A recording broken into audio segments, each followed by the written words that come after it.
All right, so we're calling this Bean Radio.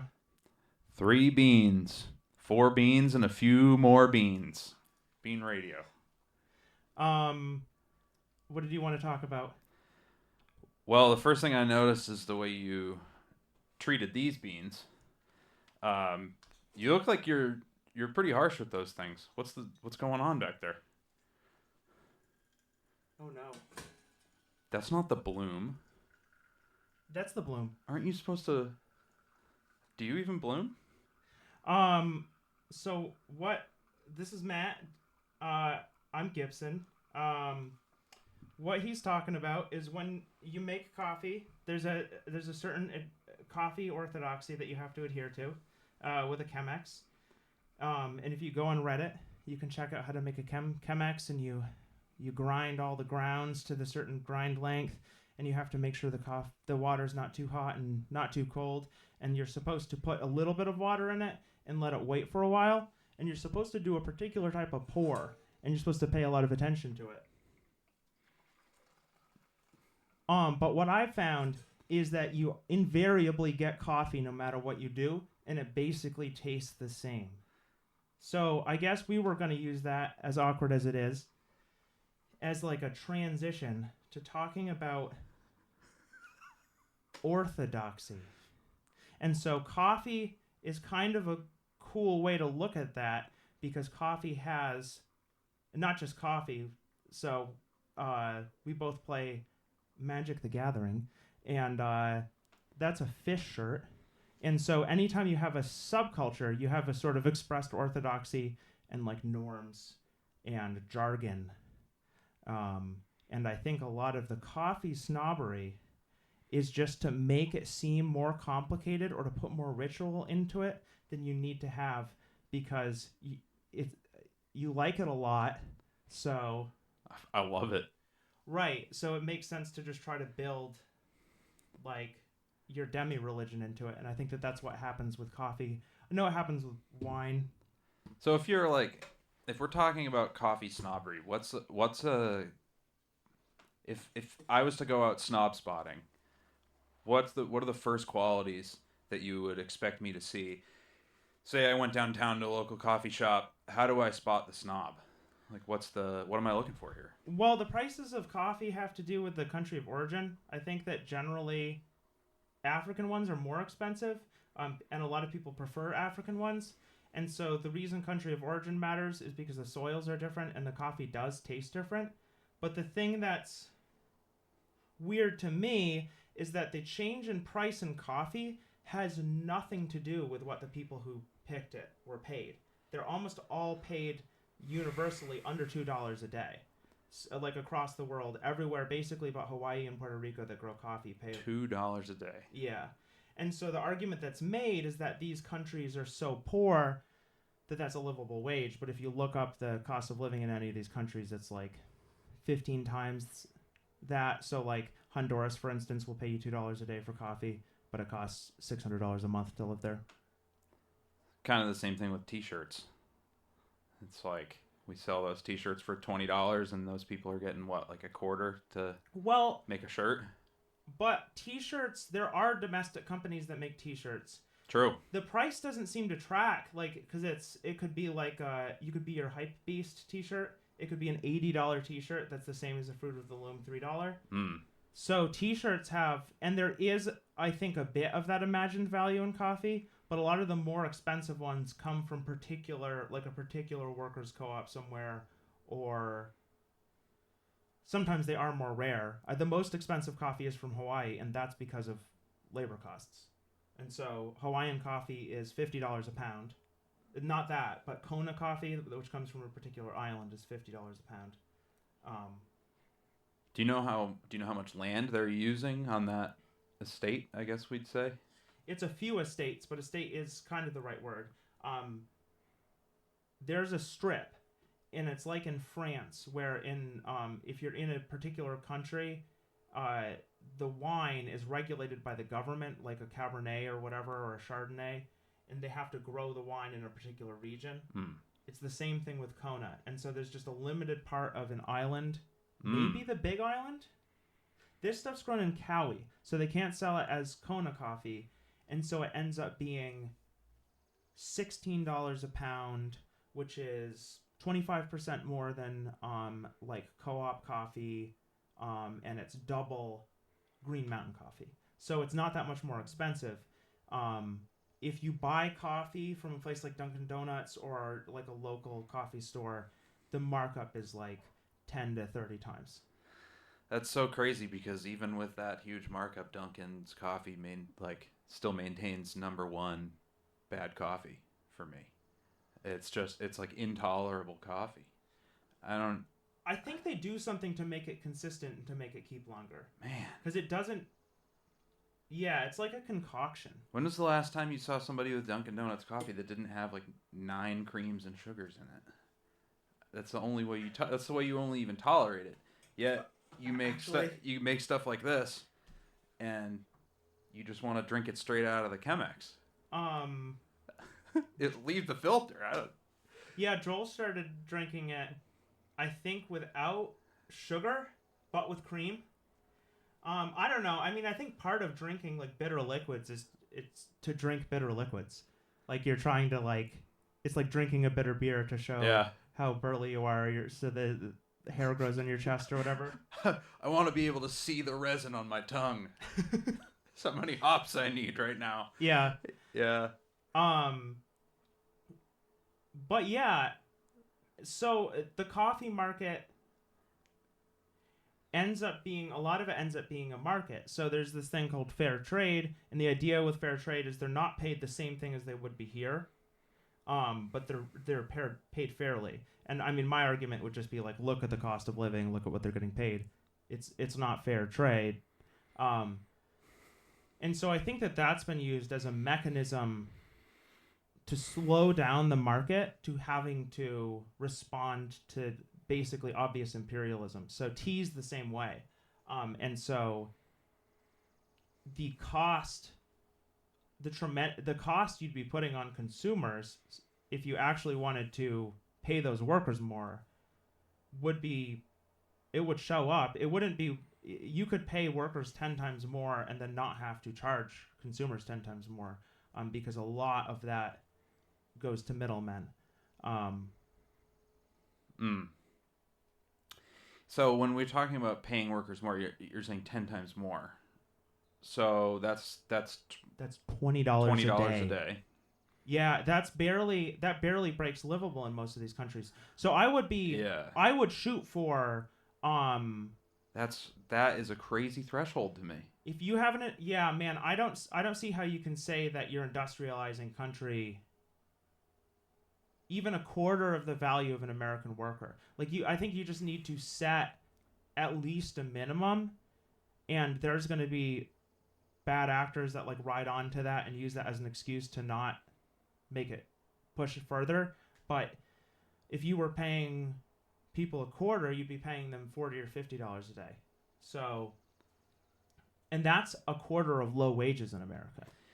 Yeah, I mean, my thoughts immediately go to if you picked a 16-year-old kid off the street and you told him you'd pay him $20 a day to go out and harvest coffee. I mean, it's 95 degrees outside. A day is more than 10 hours. Yeah, it is it's grueling.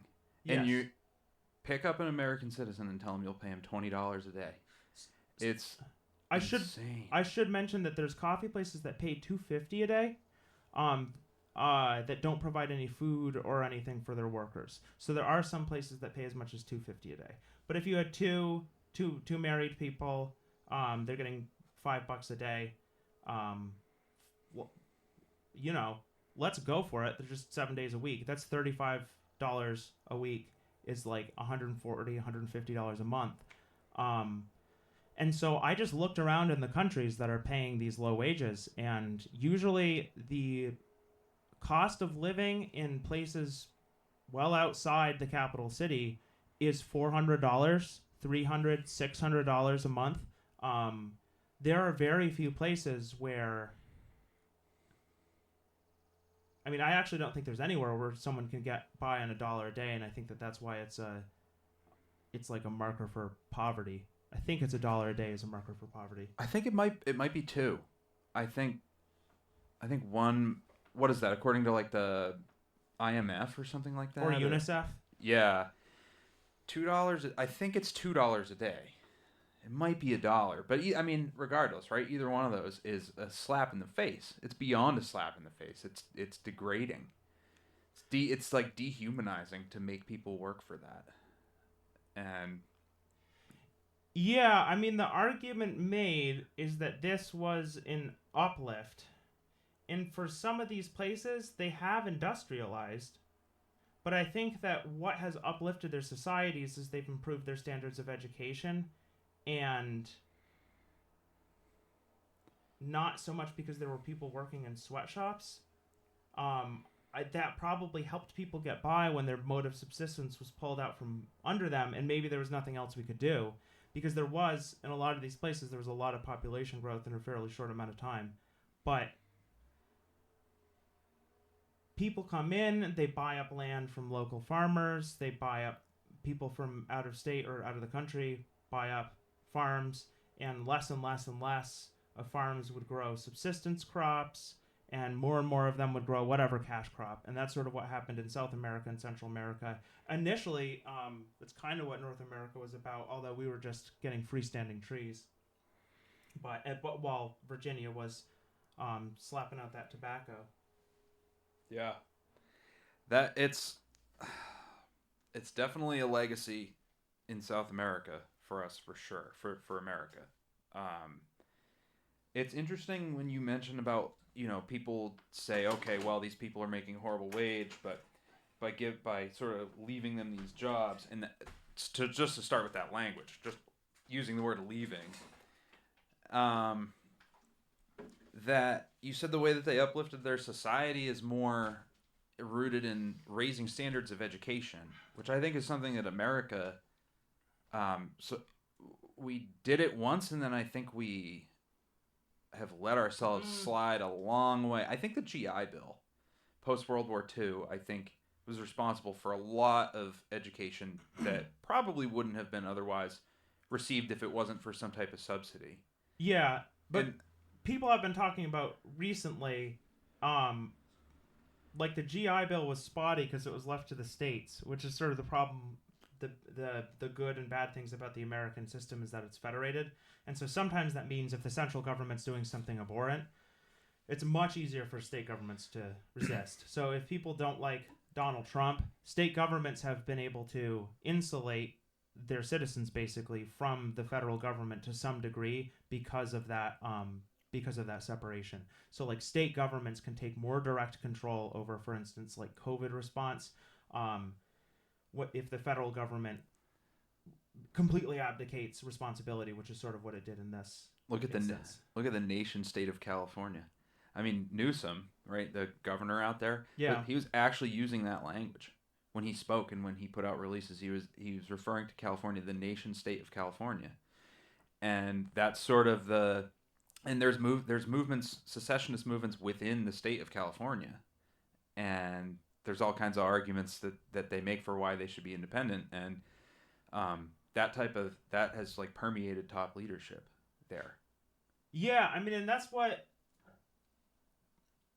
I mean. So that's when you look at something like the GI Bill being appropriated differently in different places.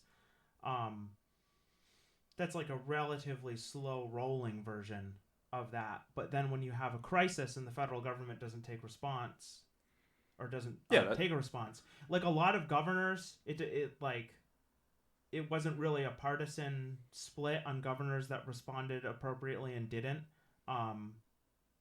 And some state governments seem to really just really enjoy the lockdown aspect of it, but not necessarily the testing aspect of it. But yeah, I mean, I think it puts a ton of stress. There's some things we sort of recognize the federal government has to have a hand on, and it's going to put an enormous stress on that federation if the states have to respond to it. But a lot of our economy is captured by the federal government. So the states are kind of relatively underfunded. because the federal government scoops up a lot of that and appropriates and redistributes that money, usually to people who don't need it. Oh yeah, the list of that's a pretty damning list too. When you look at the people that don't need money still receiving it. Yeah, it's the the largest financial institutions in the world are just they've been told that, hey, if you guys look like you're going to slide into trouble, don't worry, the Federal Reserve we've got the checkbook waiting. Like you basically have carte blanche, because if you crash, everybody crashes, so we're not going to we won't let you. And we've issued 30-year treasuries. We've never done that before. We're directly buying, the Federal Reserve is directly buying corporate debt. It's just, all these notions of, I've been running into some people lately that still talk about our economy as if it is capitalist. It has elements of capitalism, but it has been completely captured. The market is so distorted and so diluted that I don't know, the federal government has done that. The reason it's so distorted is because the feds have put their hands so deep into it. So sort of what you're saying about how much they skim from states has allowed them to go so deep on things like this. Like writing, just basically giving blank checks to the world's largest financial institutions that routinely, recklessly lend the citizens money. And the leadership of the Federal Reserve comes out of the banks, which seems crazy when people are introduced to it. But the alternative to that is a central bank. And Americans don't like the idea of a central bank, especially in the post-war period when we were worried about international communism. Americans didn't like a central bank. And so a Federal Reserve, because banks weren't, I don't know, maybe an idea of, for whatever reason, the Federal Reserve federates these decisions to multiple Federal Reserves, which are located regionally. And those are made up of mostly people from banks. And then there's a person from, I think, a 501c3, like a nonprofit or something, maybe one elected official, but I don't think so. And so it seems like it could be adapted. The mechanism could be adapted, but we fell into this period of over-specialization and trust in experts. And so we just thought that the bankers would be able to, if you give the bankers reins over the economy, then they'll be able to make sure the economy works well because it's in their interest. But that's not really how that plays out. Is that there's a lot of people that want to make money in the short term doing stuff like derivatives, or I know that there's more and worse leveraged financial gambling mechanisms besides derivatives. But well, I mean, yeah, they issue derivatives of derivatives. Yes, that's what the CLOs that we emailed back and forth about a bit, those collateralized loan obligations, those are derivatives of derivatives. And and the credit rating stuff is still a total sham. And I wonder if, to go back to the orthodoxy a little bit that we were talking about, would you consider, I feel in the U.S. that the stock market is held as a whole, the Dow Jones Industrial Average is held as a complete, it's the pulse, it's the telltale of how the economy is doing. And political elites have been telling us that since, the 70s? Or, it tied into lives. It was the Great Depression. But really touted as the actual health of the economy. Or just GDP. They also look at GDP. Yeah, that's very true. And GDP is probably better than the stock market. But I think the thing with the stock market is that the people who say that and do think it's very representative are almost all on Wall Street. And that there is a much smaller chunk, I think, if you look at partisan groups or the whatever. White House. Yes, because that guy's from New York. I mean, Right. that guy's from down the street. Right. So I think that that's part of that. There's this huge disproportionate influence that New York has on our economic policies, sort of in the same way that California has on our culture. So And environmental policy. yeah, that's a strange way in which things have been federated and things have been made partisan, where everyone should have an interest in protecting the natural environment if they're trying to maximize their profits. But I mean, the reason you have regulation is so that you can maximize everybody's profit. Because when you have market distorting actions being taken by one, that's probably the wrong terminology. But if one corporation is moving in and they are using up the resources more quickly than they could because they want to do it before somebody else can compete with them. It's kind of a simplified version, but if you have one monopoly, they're usually not going to figure out the way to maximally exploit the resources, but also not do it in a way that's detrimental to the people that live around it. Especially because one monopoly can often be based in one city, and then it can operate across the whole country or across the whole world. And so the bubble that somebody that lives in New York lives in, I don't think it's fair to say everybody's got a bubble goobledy goo. I think that if you live in an area that has hard winters and you have to shovel, for instance, if you have to take care of things or interact with people or live in certain ways that just because there's more physical difficulty, I think you have less of a bubble. In New York, there is a logic of the city that is not the logic of everywhere else. In a city that has functional services, which rural areas don't usually have, they'll have like semi-functional services, or they'll have very limited functional services. And there's a style of living, like this sort of restaurant, like constantly eating at restaurants, because restaurants in cities can sort of afford to make a product that you can't in rural areas. And so we try to adapt what cities are trying to do out here. And so to some extent, we are a lot like city folk. And also, we both grew up in cities of, I grew up in a city of 20,000 people, which is not considered a city now, which is nuts. Yeah. Hampstead, where I grew up, there were about, I think it was 8,000 or 9,000 people when my family moved there. And now, well, I mean, I haven't looked, but my guess, I think like 5 years ago I looked and it might have been like 11,000. So the town has grown a little, but yeah, I mean, compared to, we have many places around the country where over 500,000 people live in one spot. In 1800, New York had 60,000 people in it.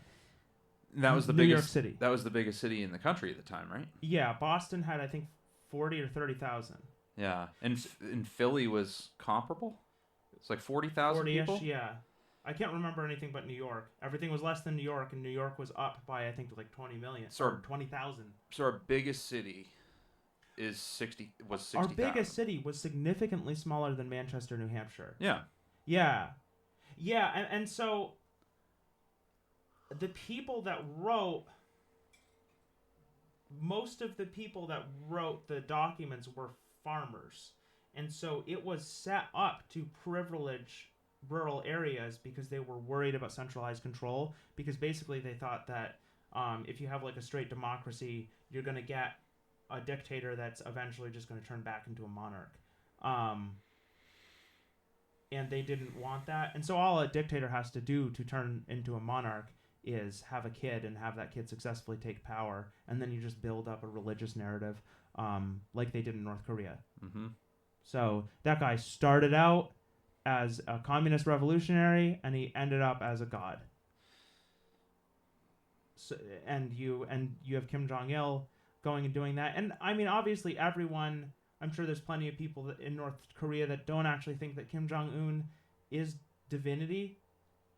There's probably a decent amount. I mean... Oh, yeah. And then you think about the people who don't but will never say they don't.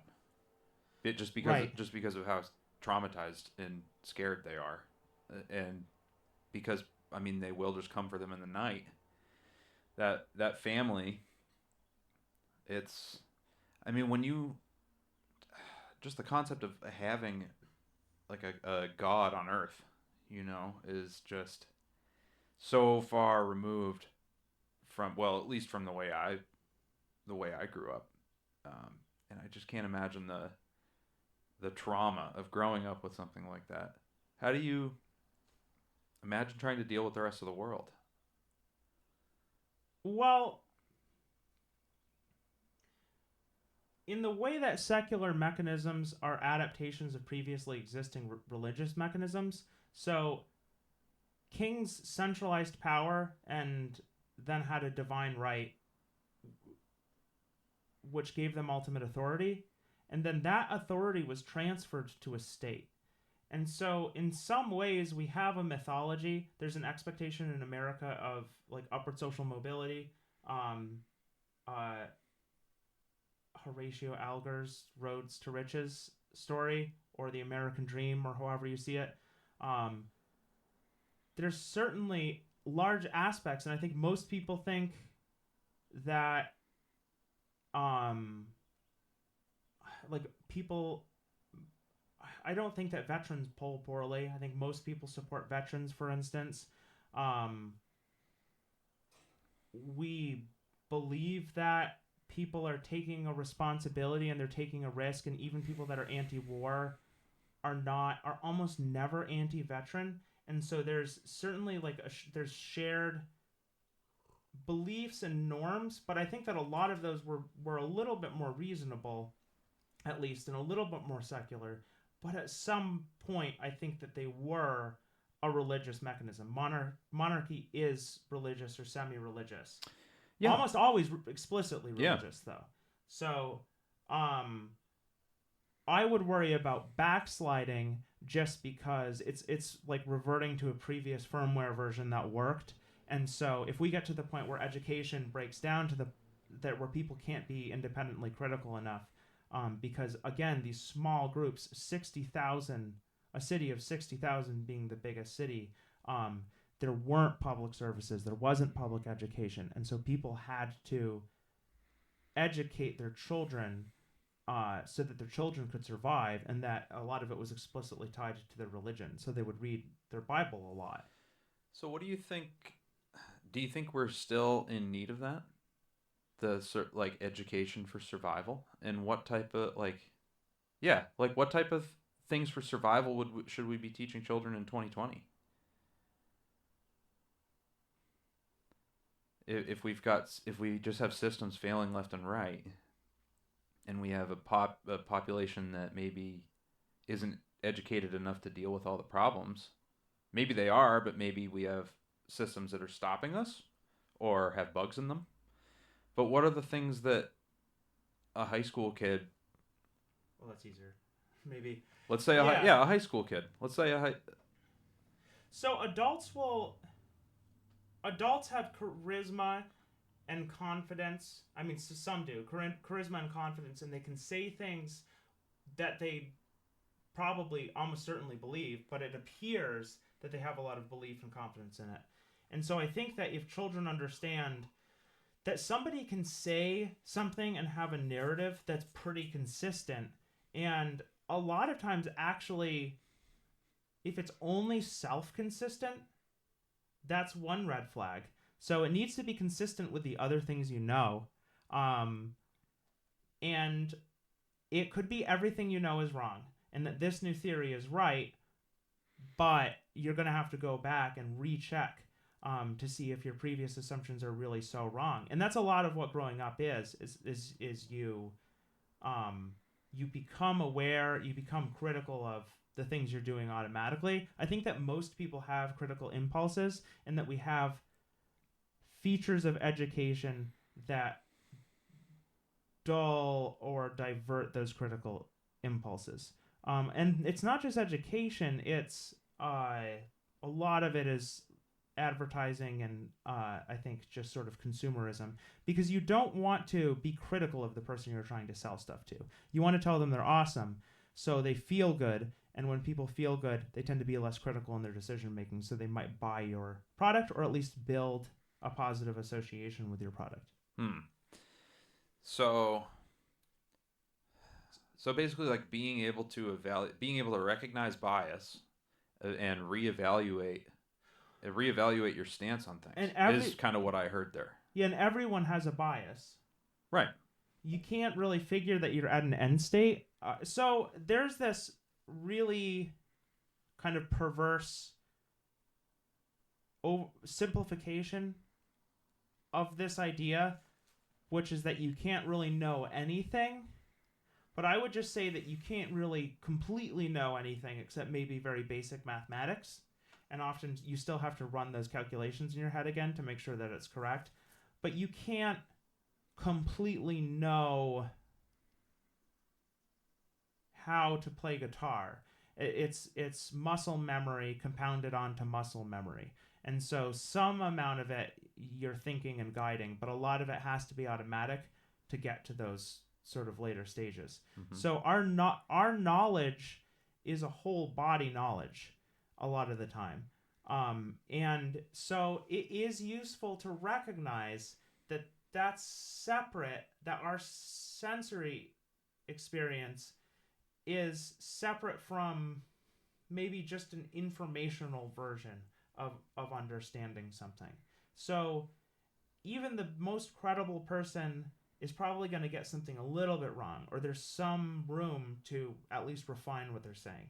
Sometimes people say something that's so general that it's not really falsifiable, or maybe it can't even be wrong, which is not a good place to be. If you can make a statement that's not even wrong because it's not falsifiable, it's just maybe just a bunch of unrelated things. And so kids are going to be exposed to tons and tons of advertising, and then modern forms of media that are mostly patterned off of advertising techniques.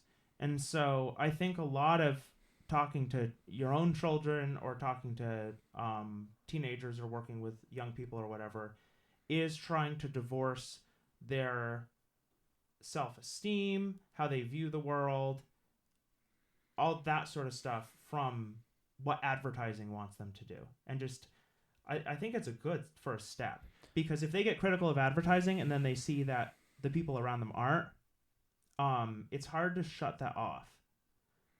And there's just tons of advertising. And especially now that there's some people do more fair advertising practices, like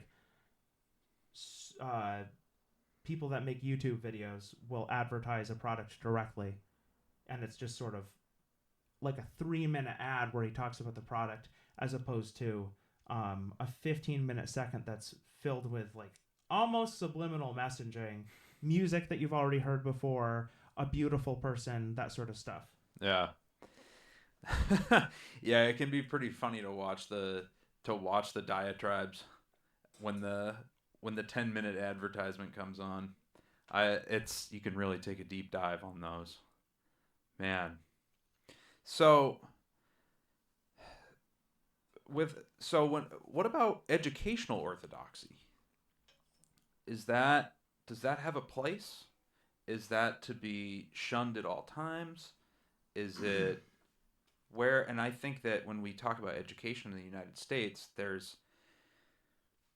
are a few different pictures I think that people can conjure up, and maybe the orthodoxy is different at different stages, but within education, or your understanding of what education might be, does orthodoxy have a place?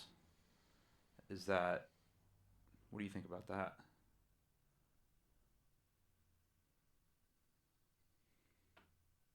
So an argument someone might make for adhering to a sort of orthodoxy about education is that there are certain things that should be taught in a particular way. But that doesn't seem to pan out, because I think that those things would be the things that are difficult to teach, like math and science. And you can teach math and science in a variety of ways because you're trying to build an understanding of the scientific method, and then you're just trying to get them to be able to visualize or abstract whatever particular mechanism or operation you're talking about, whether it's geometry or fractions or whatever. I think that standard operating procedures, which is like a student brings a knife to school and you always do this. I think that those are almost certainly it would be very so as long as your SOP says your standard operating procedure says that if the kid brought the knife to school and it's evidenceable that he whittles or something, that there wasn't some sort of intent.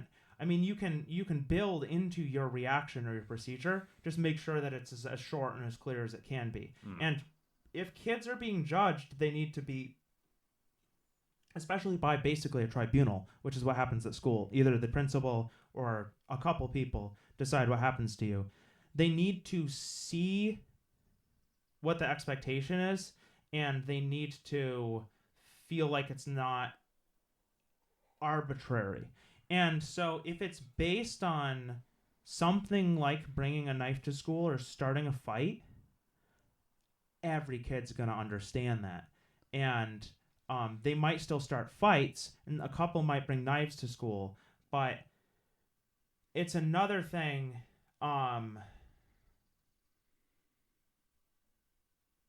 Well, so here's an example of where orthodoxy might have been helpful in my education. So, in the United States of America, a lot of educational decisions are left up to school boards, which are elected by a tiny, tiny percentage of the population of the town that they represent, or the school district.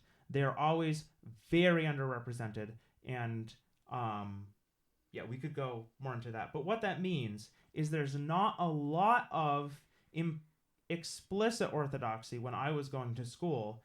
There were national guidelines, and there was stuff they had to do to get federal funding, but teachers would actually go to these workshops and just learn some new academic nonsense that had never been proven to work. One teacher had just done a year with an experimental group of 14 kids in California, and so then they bring it to your school.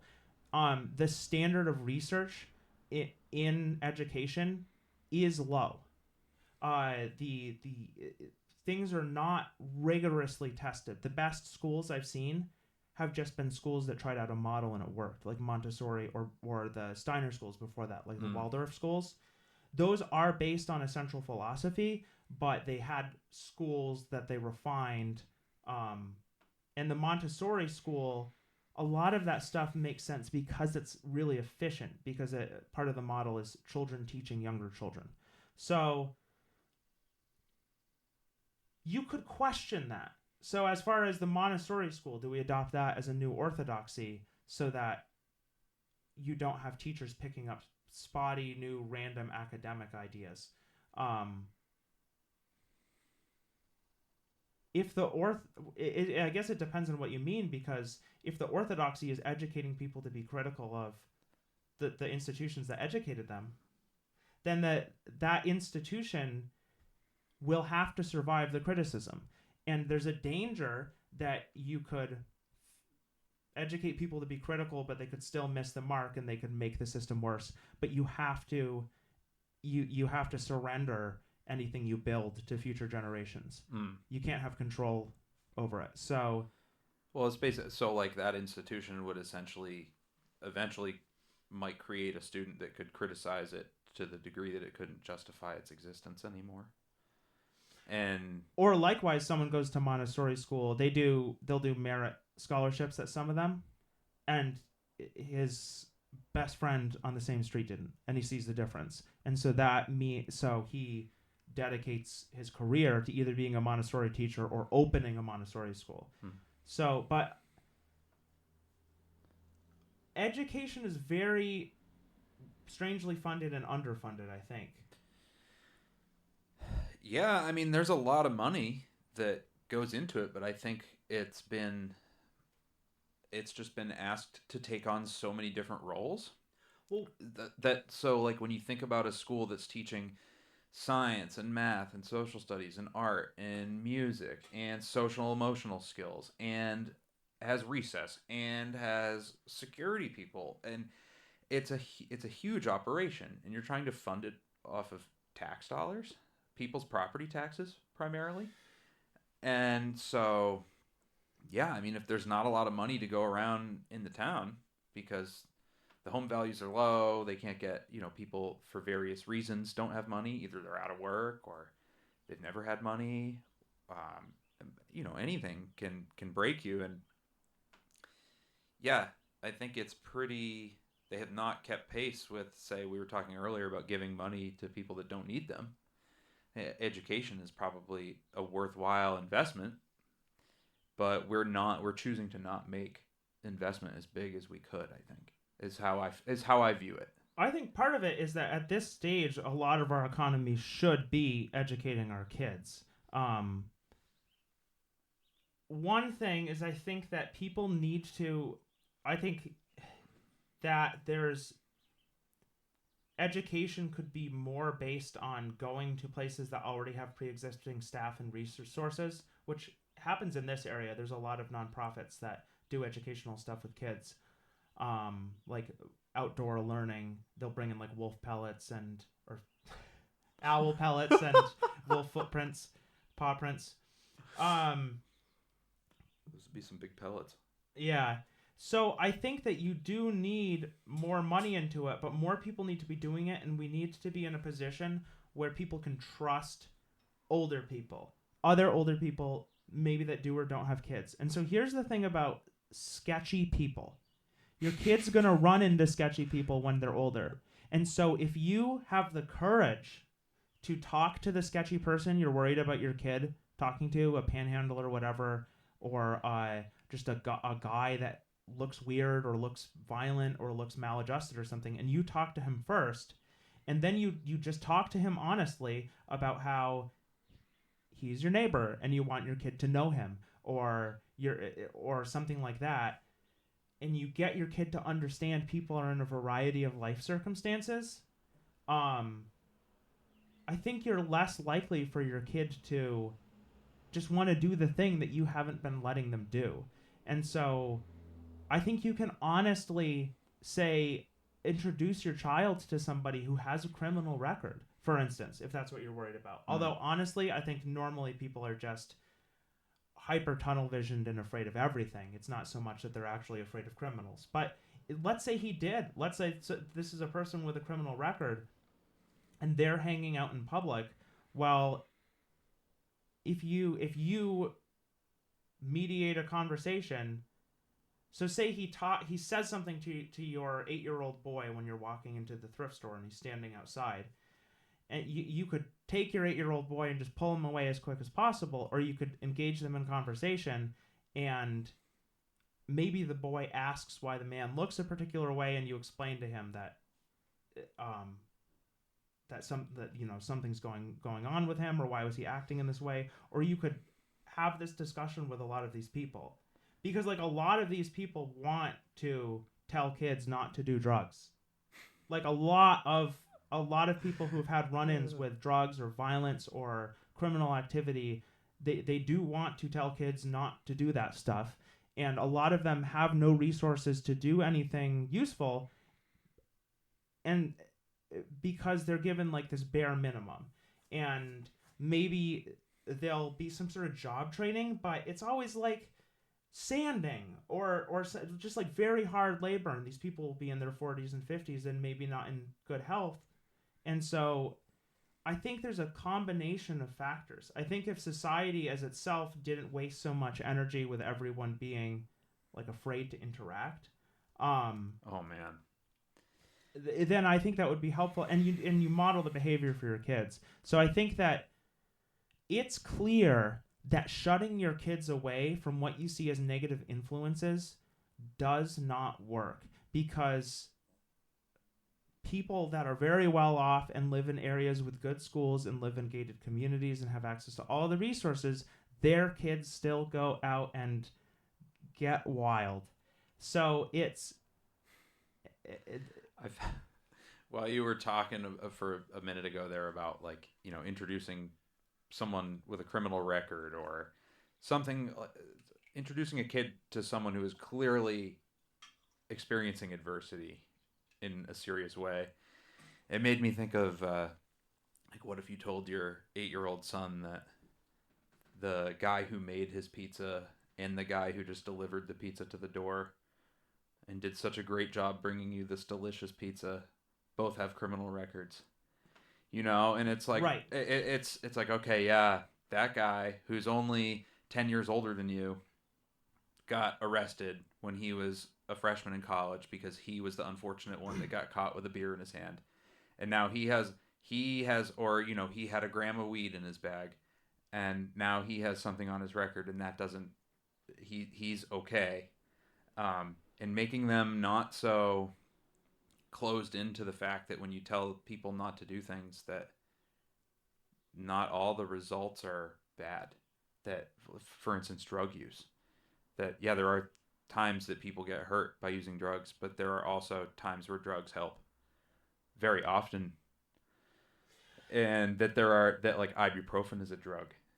And it's important to know that there are degrees of things, essentially. It's not just that. Well, right. If you are incentivizing your kid to hide activity from you, and it's activity you did when you were young and you had hid from your parents, if you incentivize your kid to hide their like cannabis use from you or whatever, I think you're incentivizing them to hide their MDMA use from you later on in college.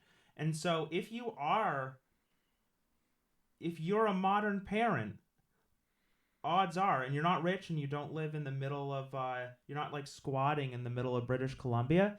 If you're living in society, at some point you're just surrendering your kid to the wider world. And so they need to trust you. And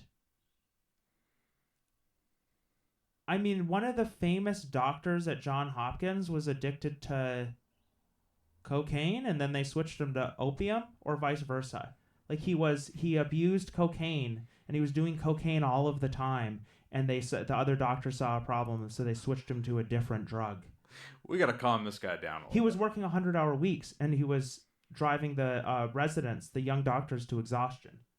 And so these sometimes like very, very high functioning people are total druggos, and lots of people are functioning alcoholics, and we don't talk about it because we don't consider alcoholism to be as much of an issue. Where I consider alcoholism to be, I think that cannabis could inspire poor behavior, but alcohol's going to almost usually inspire poor behavior. Yeah, it's nasty stuff. I mean, people blacking out.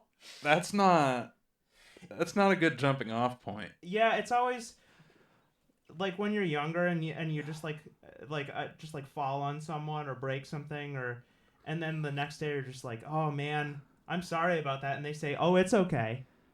It's like, it is? So, and it's okay to be explicit because you were drunk. And so it's for people that drink a lot, there is a double standard where you can just get away with more when you're on an inebriant, and that just doesn't make a ton of sense. Yeah, you'd think it would, one and done. But dude, you can't do that anymore. You're hurting people. You're hurting yourself. Like, you got to knock it off. Well, hangovers are odd because it's some people don't get them really bad, but oh, they can be pretty hellish. It fits in, I think, into how people think about things, in that they're getting punished for doing something good, and that's a lot of like how. It's so. I've heard this. I've said it myself. It's so fun while you're drinking, but then you got to pay for it later, And it's very much this, like, you feel that. Yes, yeah, so it is a punishment. It's like, you've had your fun. Now you must pay. Yeah, and what else? Like, what other enjoyable things is it? I mean, if you work out, you get sore, but most people that are athletic enjoy being sore, right? Because they're weirdos. If you play music, likewise, you might be a little bit sore, but it's not proportional at all. No, you you feel like have you're a good dying conversation. Yeah, your brain is starved for water and Yeah. oxygen. Yeah. I Your bowels are like completely dysfunctional. It's awful. Yeah, it's totally awful. It's man. I mean, even a bad night on some like THC edibles or something. Eventually, you're gonna fall asleep. You're gonna wake up and you'll be foggy, but you're all right. You know, and people really are like, I'm gonna die when they're hungover. But yeah, and we can easy access to that stuff. Yeah, I mean that's the thing is in Vermont you can buy it at Rite Aid. You can buy like Mm. liquor at at Rite Aid, and it's flavored like candy. I mean they fill it with sugar so that you can drink the liquor better. So why is it? Why do you think that when it's so clearly destructive, more destructive than things we've restricted people's access to? What do you think the incentive? Is there any incentive outside of profit to, for people that manufacture beer and liquor and stuff? Is there a larger societal argument to having this stuff around? I understand. I like the idea of liberty and being able to have a drink if I want it, but I don't know if you should subsidize it. Certainly, to the extent that it is, and it is made of subsidized things. So you might charge the subsidy back out if you're making beer out of corn subsidies that are actually meant for food. Mhm. Although I think corn, we're just trying to burn all those resources into a pit. I think that's the ethanol plan. But well, yeah, we just corn just becomes sugar now. yeah, We don't even have time to put it in a backwoods still somewhere. We got to get that shit to the refinery ASAP. yeah. So I think it's very difficult to change. It's very cheap and it's easy to make beer.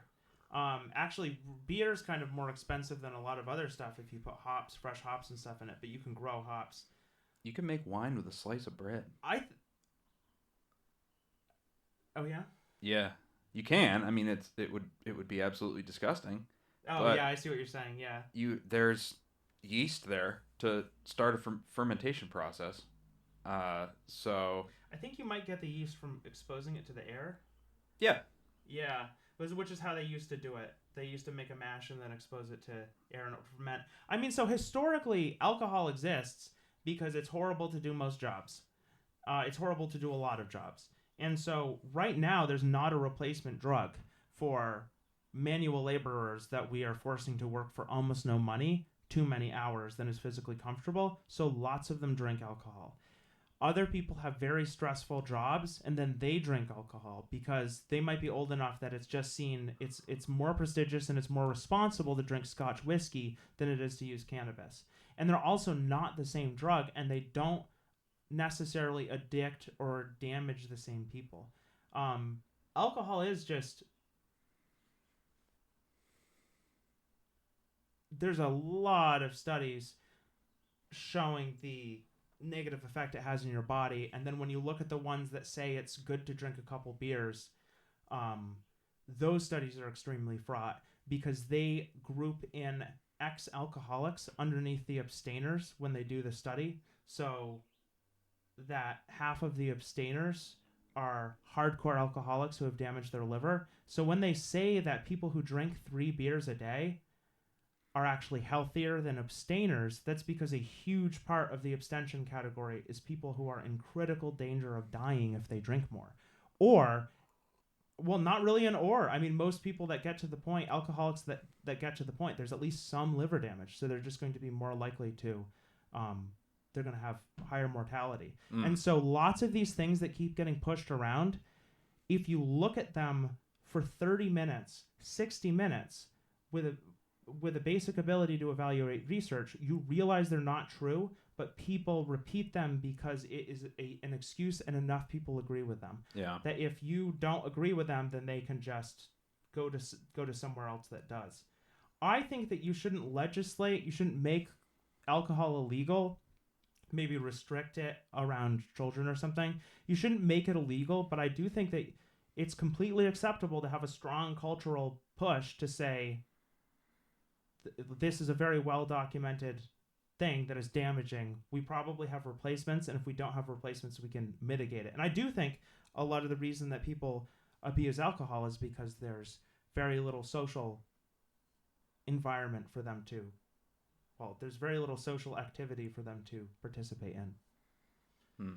And like people, a lot of people that drink just drink alone or drink every day or whatever. Yeah. I think I didn't want to come across as if I'm like saying we should go back to prohibition. Because I bring it up because that's where everyone always jumps to. Yeah, that's not what I'm saying. I'm just questioning like just how mainstream it is. Really, it's just that it's. I know. It's modeled to kids like crazy. It's so mainstreamed, and I mean, so is cannabis now, but that's a way better drug to push mainstream, and it just makes me question. Is it just the advertisers at this point? Are those the only people that are really benefiting from? I mean, obviously, people make money making beer, but I think the thing about any drugs is that you want to recognize that there is a level at which a population is doing too many drugs. Whether or not we're there, you can ascertain. But theoretically, there's a level at which people are too inebriated too often to get stuff done. I think if we lump in some of those like attention deficit drugs, like just dopamine traps, like television or clicking things repeatedly, like a tablet game. Like that kind of stuff? Oh, I mean, yeah, if we start including that, then it's... Or do you mean... Oh, no, I'm talking about... Like the amphetamines? When you're talking... Yeah, when you're talking about, like, is a society doing too many drugs? Oh, yeah, sure. And then you look at, a drug like Ritalin or Adderall, which is, a couple tweaks of a molecule shy of meth. Well, so and then we feed it to our children. So... That's the baseline, right? Like the baseline is that you've got 10 and 12-year-old kids going to school on like a poor man's version of methamphetamine, and then we're telling them to not do drugs, but yet we have drugs widely available. And there's caffeine in soda, and so stuff like that. And so, and your body responds to sugar as if you have physiological responses to sugar that make you crave more and form addictive behaviors. And so these are the baselines, but we're telling them not to like it. And so it seems like a very mixed signal to me. Well, so we were talking about ritualizing, or I was talking about ritualizing earlier with the coffee, maybe over-ritualizing being a bad thing. But oftentimes ritualizing can limit your consumption or your excess. And so that might be part of it, is that there used to be, so there's like tea time in England, so you might drink tea in the morning and drink tea at tea time. But I think that that's a big part of it. If you do, well, that's the thing that's really tough, is because people say if you're trying to set a pattern for future drug use, then you're just abdicating. You're just giving it up. But the thing that's funny about that is that very often comes from conservatives, and they're saying that you're just giving it up, that it's a fact of human nature, but that's very often the position they're coming from. They're saying we can't have these systems because that's not how people work. And we need to have systems that reflect how people work. And so if that's true, I think it's sort of the same way. So, like, cannabis is so much less wasteful than alcohol. If you're talking about using a gram versus using a quarter liter of liquor or whatever. Most things I think probably would be. I would worry about any sort of ready availability of certain stuff, just because, like, say your friend's not into whatever research chemical or whatever thing comes out of the dispensing machine. So one proposal I've seen is that there's a drug dispensal machine, and it gives you an amount of the drug that you can't kill yourself with or isn't. So if you want cocaine, it gives you coca leaves.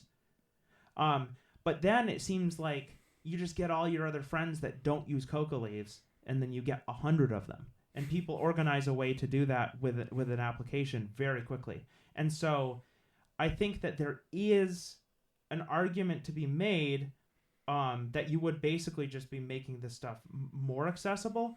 But man, I mean,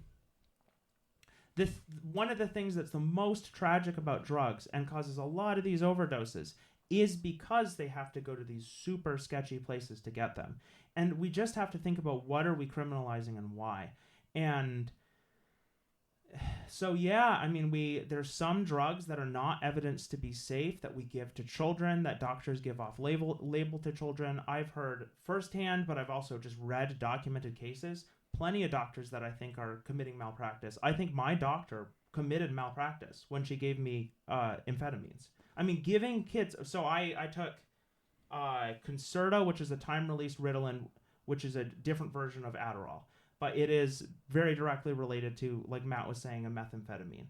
And they give you, the Concerta is a time released. So it's releasing a little bit of it through the day. They didn't have good evidence to show that in the long term, this is safe for kids or doesn't have negative adverse effects.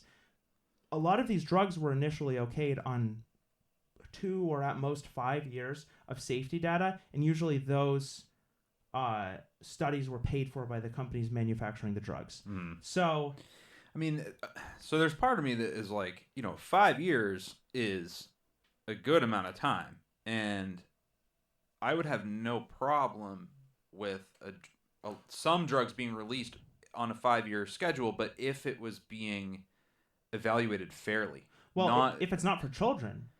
But development in children, you don't know the effect it has, at least until the kid's 25 or 30. That's true, because the brain is still changing. We just know better. A lot of this is, I think at one point, medical authorities just saw the 18 and 21, and so they said, okay, this is sort of like what we can get away with.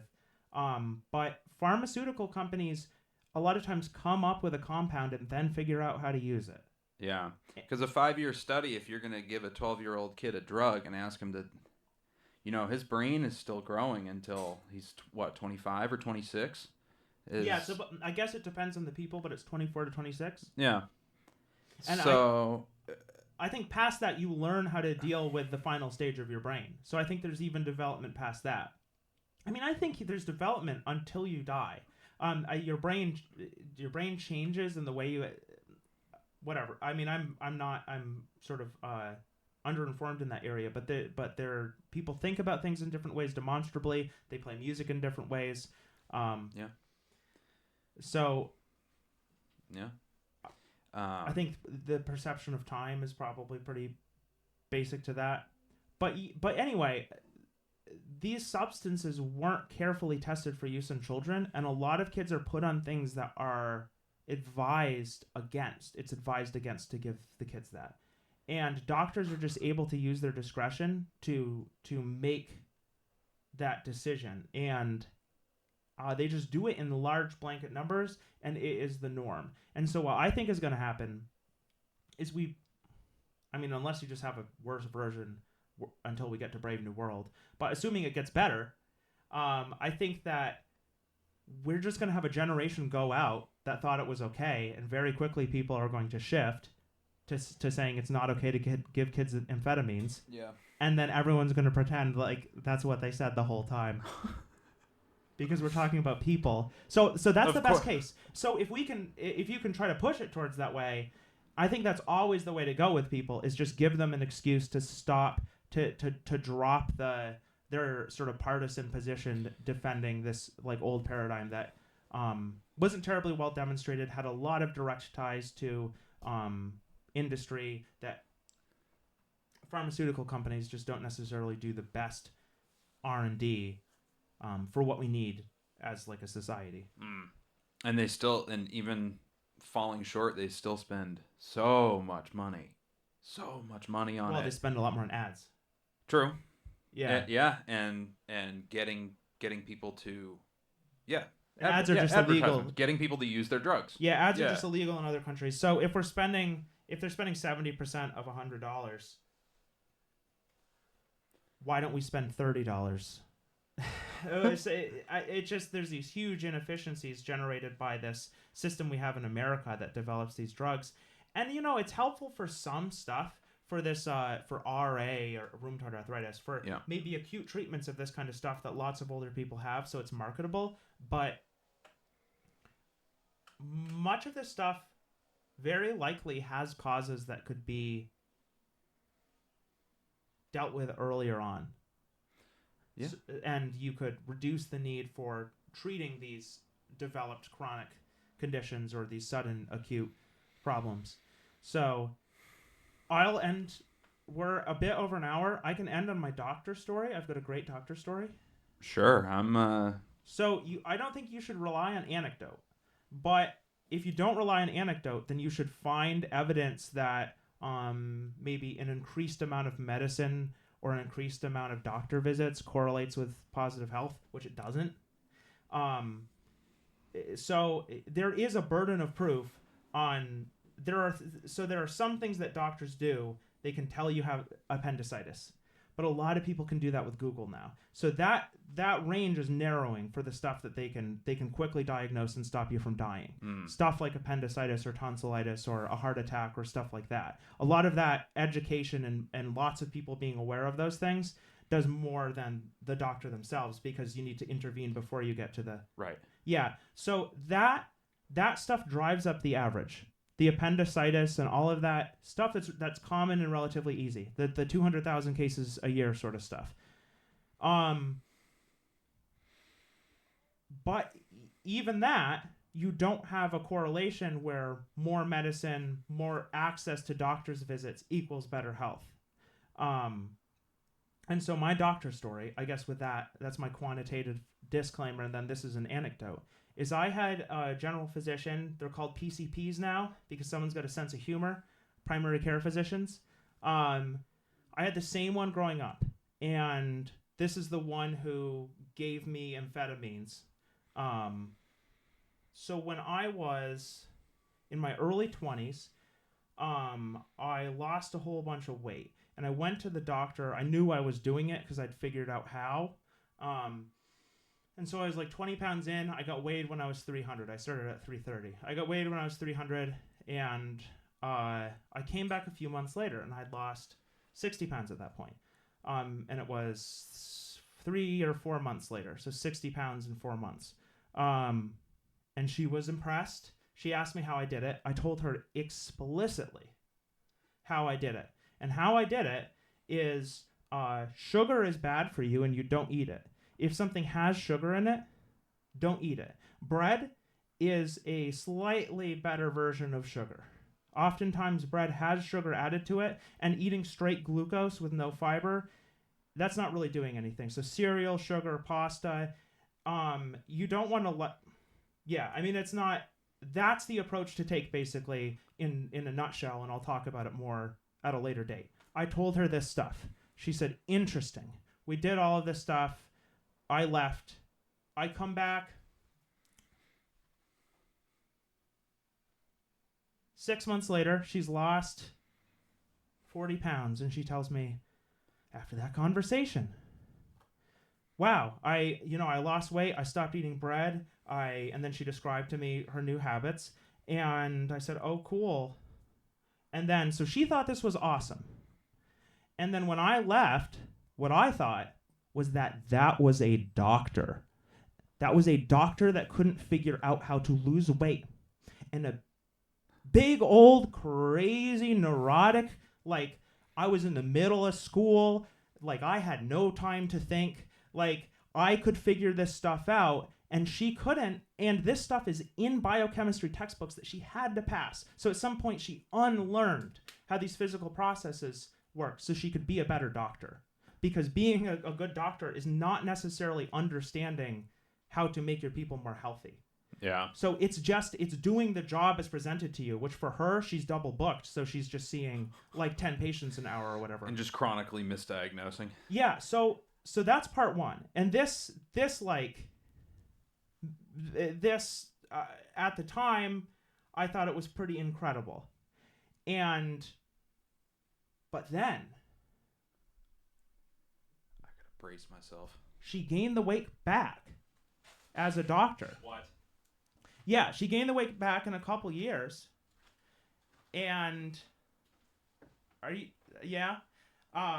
She gained the weight back in a couple years, and she asked my mother, who had lost weight because my mother was sick. My mom went in because she was sick. She asked my mom if what her secret was.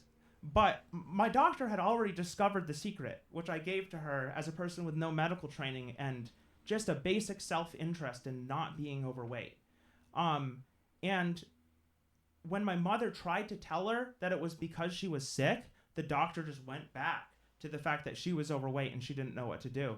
And so she was sort of self-obsessed. And this is a GP, a general practitioner that most people, most of her patients, I'm sure, respect her wisdom, look up to her as an authority. But for us, it's just incredible. I can't accept that you can be a doctor and you can be a credible authority and not understand basic things about nutrition. You are abdicating your responsibility for what you're getting paid. And so that is, I guess that's my doctor story. That is pretty crazy to just think, wow, I'm paying, or insurance is paying, an inflated price for service from a lady who can't provide the service. Like, you could have paid no money. You figured it out, right? And so, well, that's the thing I find so upsetting when politicians talk about how, like, the Affordable Care Act was awesome and I should feel good about it because I can pay a ton of money for health insurance that gives me access to professionals who aren't good, experts who only have a narrow chance of being effective. So, I mean, I've been to specialists who gave me bad advice and told me to take medication that was later recalled instead of making dietary or exercise changes because they don't think it's possible or they just don't even try anymore. But that's always the first line of intervention, is changing your lifestyle. Yeah. That's where I've been with people for a long time, is you need your environment, things in your environment that you have control over. You need to toy with that first before you start going any deeper. And the thing is, there's exceptions. There's like acute things that, like I said before, you go to the ER though. I mean, with those sorts of things. And if you're worried about suddenly having appendicitis, suddenly having tonsillitis, suddenly having a heart attack, there's only so many of these things that are likely to get you. There's a few of them. Find out what they are, find out what the symptoms are, make sure the people around you know what the symptoms are, and that's going to improve your chances more than anything. If you're really worried about having a heart attack, get a defib, put it in your house. Get a portable defib like they have in banks, put it in your house, because that's going to do it. That's going to do the job. Teach your neighbor how to run it. But, I mean, that's the stuff that's really improved these outcomes, is that we get to the cardiac arrests faster, for one thing. And so I think other causes of death have probably been going up. But then we have made these large advances that sort of offset the increased obesity, metabolic syndrome. But people smoke less cigarettes. So that's also... But our life expectancy is going down. And part of that's because of suicide, but a lot of that's because of metabolic syndrome and stuff like that.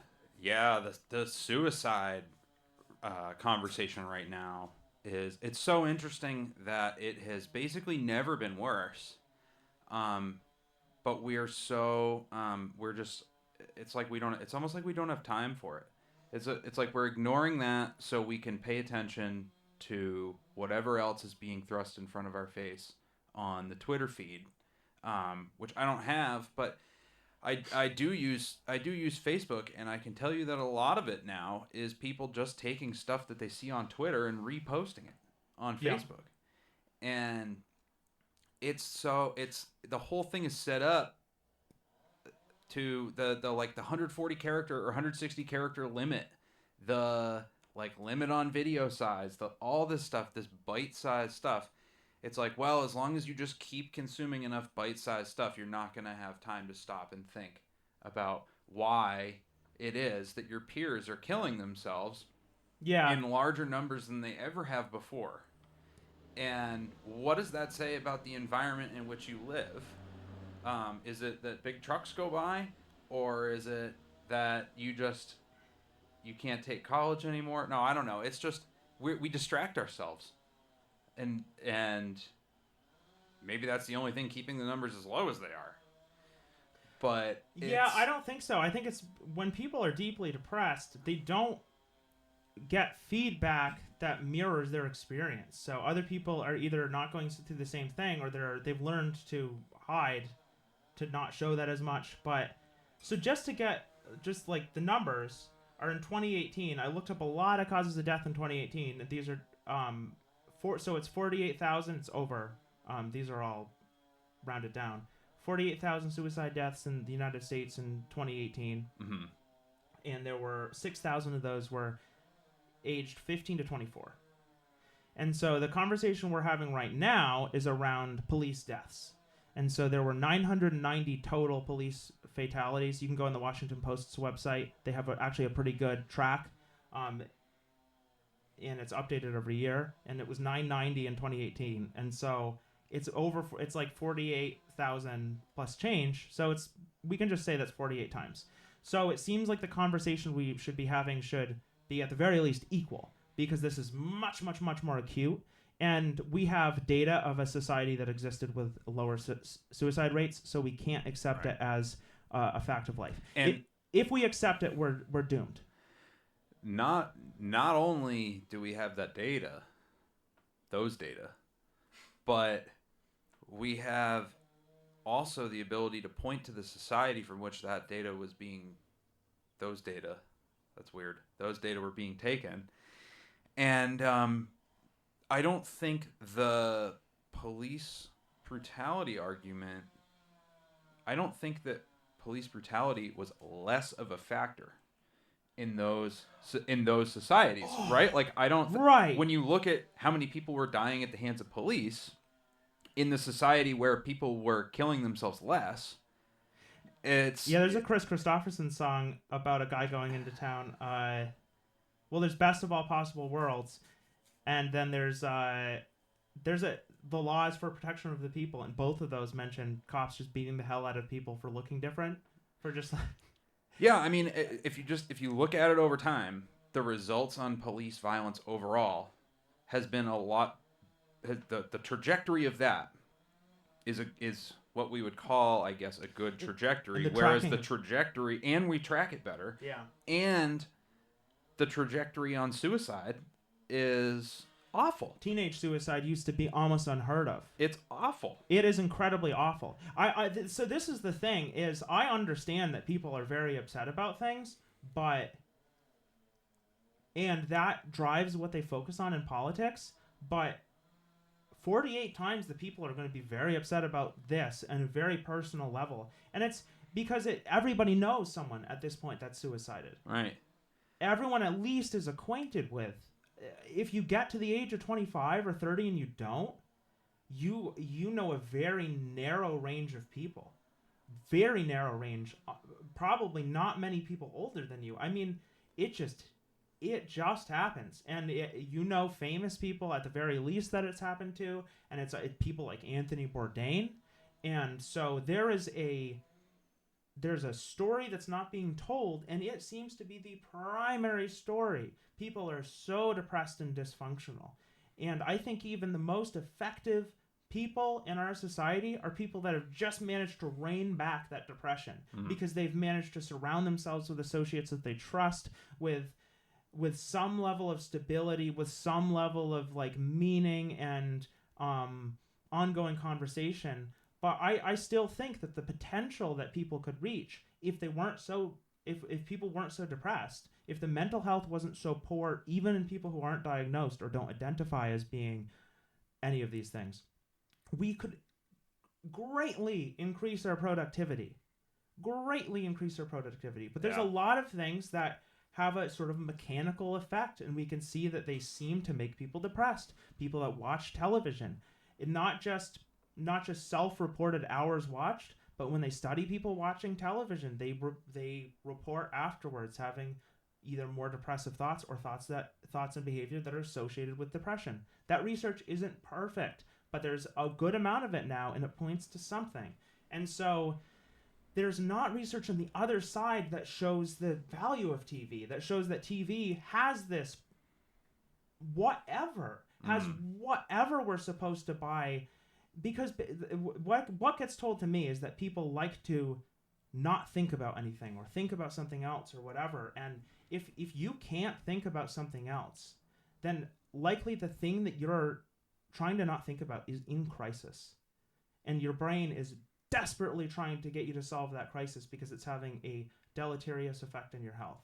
And so I think about anxiety and depression as these are the ways. It's this desync with your body's expectation, which is built up out of your genetics or your environment or whatever. I don't really see a difference between genetics and environment, but anyway, you have this body's expectation desynced with the reality that society is providing to you. And our society is based on a lot of historical accidents happening in a row. And so it wasn't pre-planned stuff that someone thought would be a good idea to put in there. It's just the thing that took.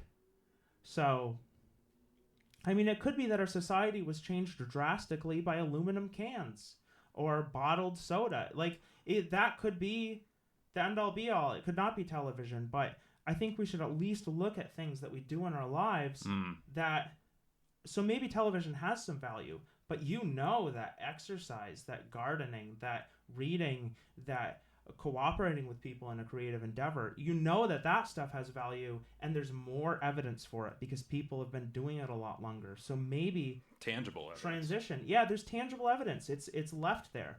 And the television doesn't really give you feedback. It just goes. You don't have to be watching it. And I just think it's kind of a race to the bottom, as far as it's like a race to the bottom on critical thinking. If you have a part of your day when you turn your brain off, I think that might be a lower level of cognition than something like prayer or mantra chanting. I mean, prayer isn't a mantra chant if you're praying for something specific, but if you're saying the same thing every night in some ritualistic fashion, and it just seems like people have replaced that with television, but television has no message to give them other than that people should be defined by the fitness of their bodies, that there are certain stereotypical roles that people should fall into based on their gender or based on their sexual expression or based on their income or based on where they come from. Television teaches you to live in a world of stereotypes, fast turnover. Nothing ever takes too much investment because it has to be solved at the end of the season or the end of the episode. And the shows that do have any sort of unresolved tension, it's like a dramatic genius because they managed to pull it back to that extent. I mean, television's, I guess, getting better, but I still don't see what you really can be spending that time building a skill. And after 6 years, watching 6 years of television versus 6 years of doing something you truly value, and you can learn how to do anything if you can understand the words of this program. If you can understand the words of this program, you can do almost any hobby other people do. You can play an instrument. You can do any of that stuff. Yeah, 6 years, man.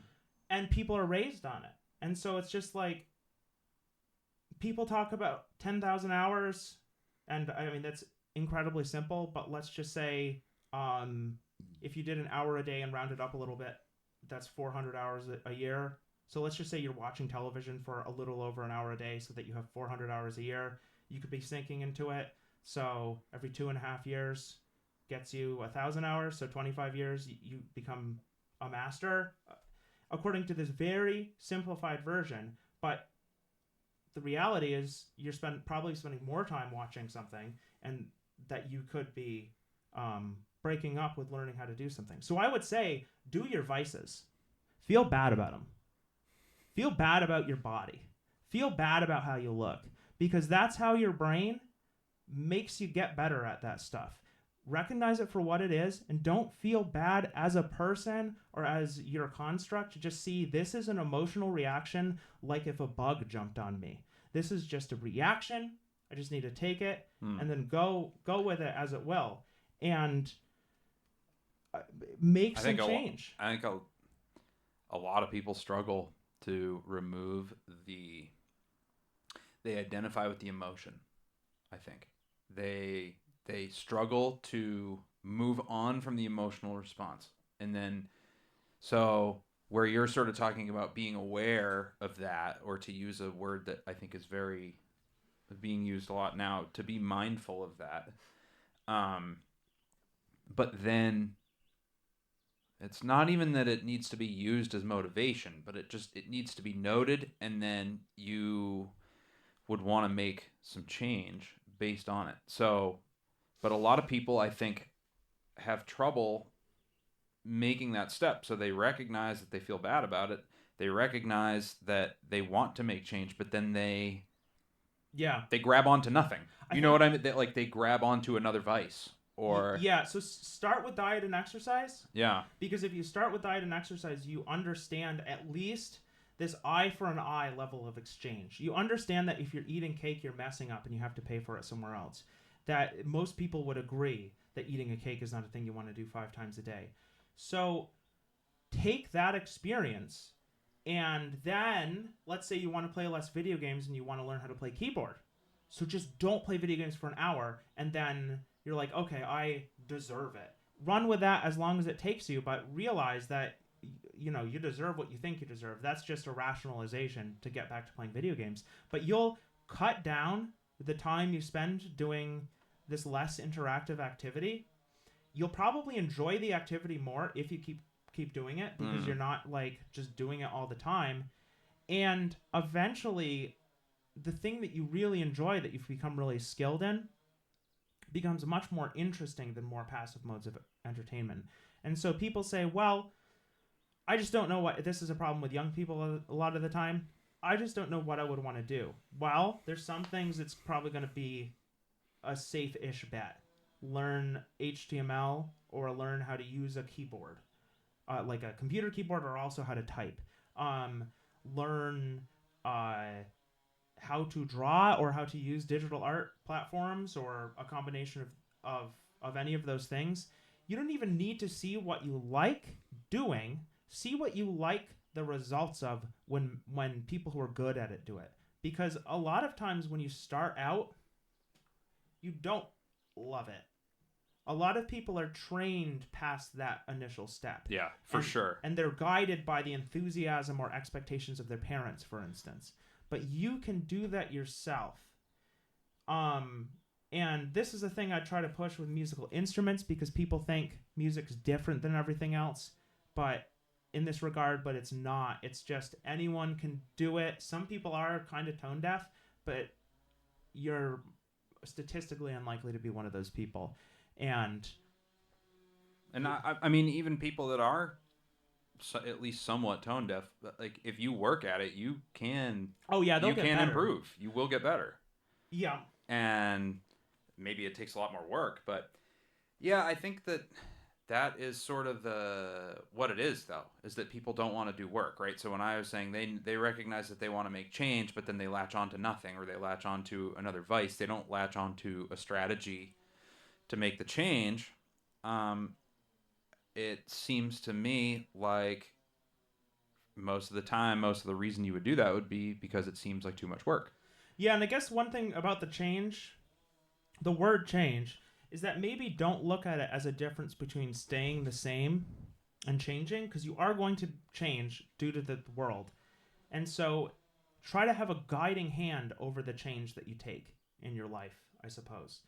And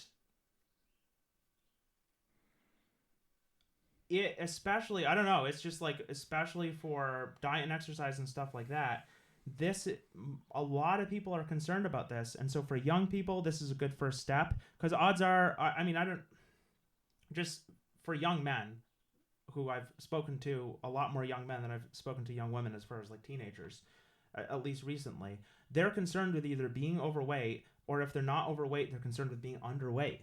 And either way, like not being like bulky enough or whatever. And so either way, it's the same solution. It's diet and exercise, and it's figuring these things out sooner rather than later, learning how to cook and stuff like that. And so it's just build up these life skills. If you are dependent in a way that other people aren't, if you always have to eat at a restaurant or something, just sort of free yourself from that dependency, and you can always go back to the restaurant or to being unhealthy or whatever. But I find when I lost weight, it was a complete paradigm shift. It changed how I thought about everything. I was externalizing so much because of how I thought about how I looked and how unhappy I was with my appearance. And to some extent, because I'm slightly overweight, I still do.